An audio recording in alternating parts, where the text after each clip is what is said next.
diri na pagpili mo magtalikod ha. Apas kaya diri. Sige.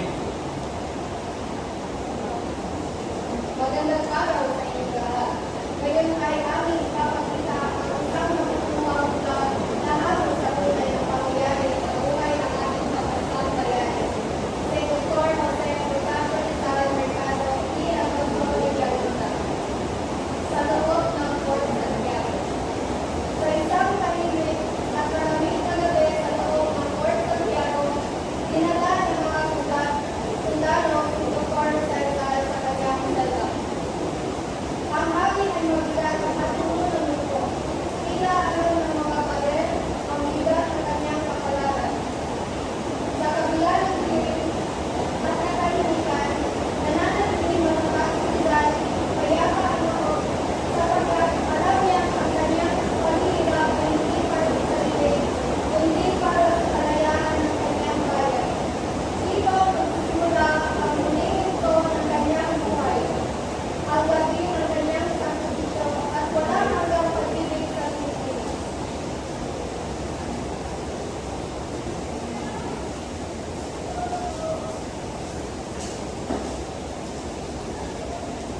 Dito ka na rin kapag ikaw ay nakita na nakatulad ito. Gawin mo na ako makapukat at gawin lang lahat.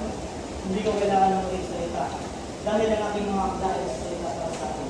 Ngunit sana ba ng araw may intindihan niyo kung bakit ito ginagawa?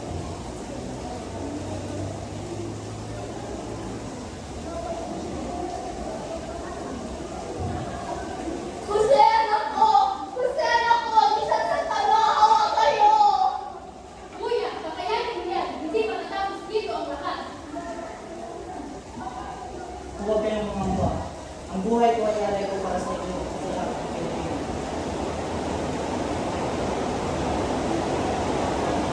Hindi kayo. Huwag na pa rin ang buhay. Makasin sila.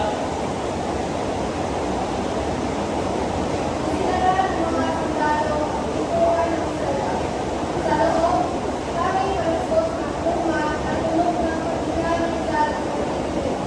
Habang ang mundo sa labas ay puno ng takot, sa kanyang puso ay kapayapaan. Sapagkat alam niya ang kanyang paghihirap ay may kapuluan. Sa isang malamig at tahimik na gabi sa loob ng selva, nakaupo si Jose Rizal. Hawak niya ang papel at luma. Alam niya, malapit na ang kanyang muling oras. Ngunit, sa halip na kahinaan ng loob, pinili niyang magsulat. Ang bawat salita ay alay niya para sa kanyang bayan at pamilya. Ito na marahil ang ulit ng pagkakataon ko ng sila. Kung man ay mawawala, gawin ang natili ang buwan ng aking pagkakas sa Pilipinas. Hindi ako natatakot sa matay at natatakot sa aling matayaan. Panginoon, tanggapin mo ang aking buhay. Huwag maging binito ng pagkakaisa at pag-asa. Sa oras na iyon, wala nang natira kay Rizal kundi ang pananampalataya sa Diyos at pagmamahal sa bayan.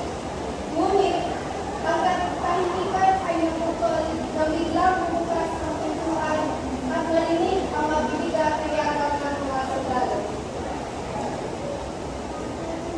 Rizal, lumagisita ka.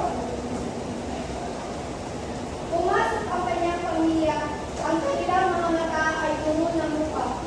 Alam nila, ito na ang huli nilang pagkikita kay Jose.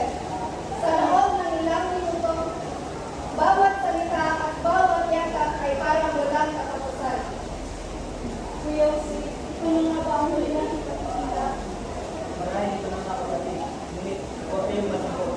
Ako ay alay ko ang buhay para sa ating lahat.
Huwag niyo siyang patayin. Patayin ang bilanggo si Rizal. Natapos na. Mabuhay ang Pilipinas. Sa isang ilang, narinig